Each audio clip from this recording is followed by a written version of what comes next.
What's good, everybody? Today we are doing an oil change on a 9YO or 9YA Cayenne. That is 2018, 2019, 2020, 21, 22, 23, or 24 Cayenne. This is a base model 3-liter V6 single turbo.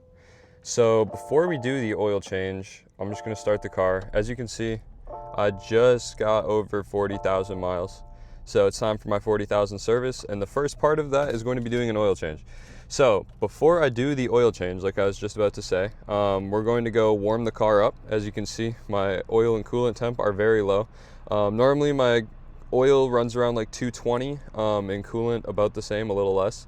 So I'm just going to go for I don't know, 10-15 minute drive, and when I get back from the store, we should be ready to do the oil change, and we'll get right into it. Just got back to the house, went on a ride, warmed the car up. We have two 5-quart bottles of Motul 0W20. Now, the car does say Mobil 1. However, on the forums, some guys were saying to use Motul. I don't know. It's been a couple weeks since I've ordered all this. For whatever reason, I went with Motul. If you guys are really curious, leave a comment below. I'll see if I can figure out why exactly or what post exactly made me decide to go with Motul. But either way, we have an OEM Hengst oil filter, iCarSoft POR V2 scanner so I can reset the codes, and then an OEM Tools oil extractor. I'll leave the link for this down in the description below. I'll leave the link for that down in the description below. This came from, I believe, Euro FPC or FCP, something along those lines. I'll leave the links for all this down below as well. So step one, we're going to remove this cover to the engine. And to do that, you'll see on both sides, there's a little thing you got to clip off there and here. So you pop those two off, you just kind of pull it up.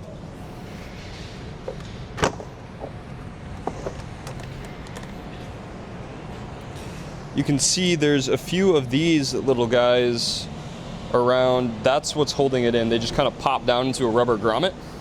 Now we'll take a 7mm wrench. So right here on your air intake, you're gonna want to loosen this hose clamp up. And it may be a little bit of a pain in the butt right off the beginning to get this to remove. So if it is, you'll just take a flathead screwdriver and kind of pry carefully. You're also gonna wanna slide these two grommety type of things down off of it on both sides. You're gonna wanna remove your oil, I guess, fill port. You just kind of press this tab and pull up, and it'll come right off. Still just kind of loosening this hose clamp. I want to get it nice and loose so there's no problems in here when I go to do this. Whew.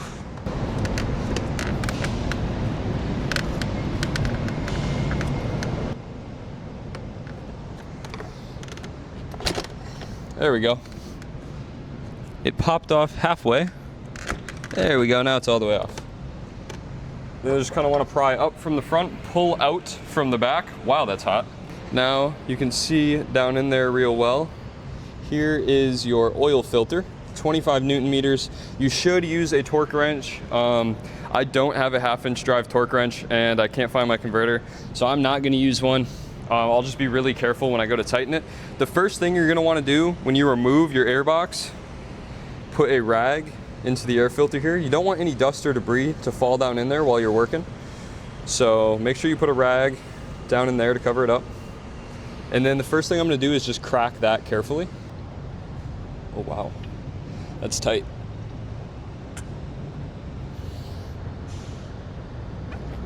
There we go.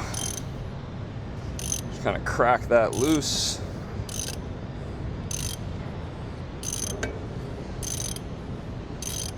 An extension would be helpful, so note when you guys go to do this, you may want a about a 6-inch extension. And then this is gonna be a 32mm socket. This cap for your oil filter will come off nice and easily.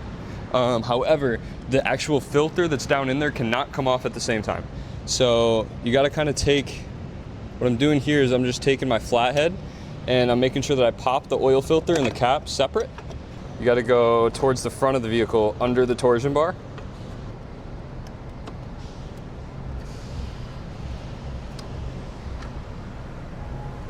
There we go. So you just go out under that torsion bar. It's a little bit of a squeeze, but not too big of a deal.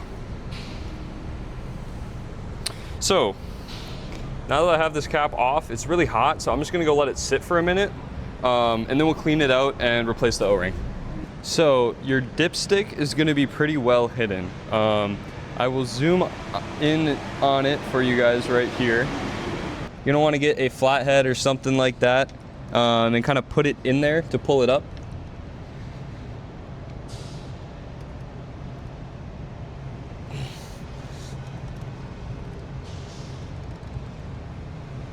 Whew. They really don't make it easy for this little guy to come out. There we go. And it's not actually a dipstick. It's really just, this is all it is. This little guy right here. So don't lose this part. Very important part. I don't know where you'd buy a new one. Got the oil extractor out and all put together, which was not at all hard. And now you have this really skinny tube here that I'm just gonna take, and that plug that we just popped off. So this is the plug we just popped off. I'm just gonna slowly feed this tube down in there, and you'll kind of know when it feels like it's kind of stuck or stopped. That's how you know you've got it down in there properly. So I actually figured out that I had put it together incorrectly. If you do put it together correctly, you pump a couple of times, get it flowing, and then there's enough pressure in there that it just sucks it all right out, which is pretty sweet. So I'm gonna let it sit for about 10 minutes and suck out as much oil as it possibly can. So while the extractor is sitting here doing the last little bit of its job, I'm just gonna take a microfiber rag and kind of clean out this oil filter cap. I'm not sure exactly why you do this, to be honest. That's just what the guys in the forums were talking about doing. So that's nice and cleaned out. Next, we're gonna replace this O-ring. Now to replace this O-ring, we are going to take a flat-headed screwdriver, kind of get it back behind it, and then just kind of spin it off. Sorry, that was a really bad video there. I totally missed the camera. But I'm just gonna spin off the old O-ring. What I'm gonna do is I'm just gonna take the new oil and kind of rub it around the O-ring. So when you put the cap on there, if you put the O-ring on dry, there's a chance it could get stuck and rip, and then it won't do its job. So you just wanna cover it with a little bit of oil. Once you get it on there, just gonna kind of wanna slowly spin it down, little by little, until you get it into the groove here that it belongs in. And once you get it down into that groove, boom, it'll pop right in, and you're good to go. Now you can see the tube for the oil extractor. It's looking really light brown now. That's because there's a lot of air in there. I would believe, at least, I'm pretty much done sucking the oil out now. I'm gonna give it a couple more pumps by hand just as it slows down to hopefully get all these last little bits of old oil out. So now we're just gonna kind of carefully, whoo, this tube is hot because of that oil. Just go slow, there we go. We'll just take the new, oh, that's hot. The new filter, put it down in there, and it kind of clicks on, I believe.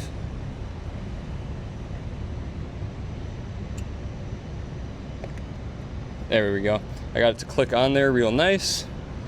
All right, I have the cap down in there and on. All right, so like I had said earlier, I do not have a torque wrench. Obviously, that is not the proper way to do this. You should get a torque wrench and be able to do this to 25 Newton meters. The other way to go about it is just, about hand tight without going too tight.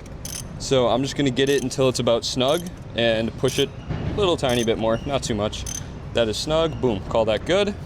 I will do this properly with the torque wrench later, don't get me wrong. I'm not gonna let it sit like this for 10,000 miles till I do my next oil change.